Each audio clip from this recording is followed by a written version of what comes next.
మహబూబాబాద్ జిల్లా ఇనుగుర్తి మండలం చిన్ననాగరం శివార్లోని రైస్ మిల్లులో దారుణం చోటు చేసుకుంది. అక్కడ పనిచేస్తున్నటువంటి ఇద్దరు బీహారీ కార్మికులు ఓ మహిళపై అత్యాచార యత్నం చేశారు. బాధితురాలు చాకచక్యంగా తప్పించుకుని ఓ యువకుడి సాయంతో పోలీసుల్ని ఆశ్రయించింది. ఆగ్రహించిన గ్రామస్తులు ఓ నిందితుడిని పట్టుకుని దేహశుద్ధి చేయగా మరో నిందితుడు పరారయ్యాడు. పోలీసులు కేసు నమోదు చేసుకుని దర్యాప్తు చేస్తున్నారు.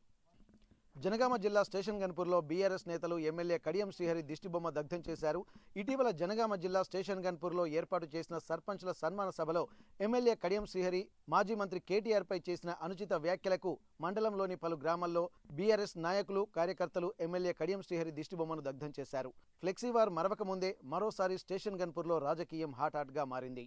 ములుగు జిల్లా తాడ్వాయి మండలం మేడారం సమ్మక్క సారలమ్మ ఆదివాసీ గిరిజన మహాజాతర అభివృద్ధి పనుల్ని మంత్రి పొంగులేటి శ్రీనివాసరెడ్డి, పంచాయతీరాజ్ శాఖ మంత్రి సీతక్కలు పరిశీలించారు.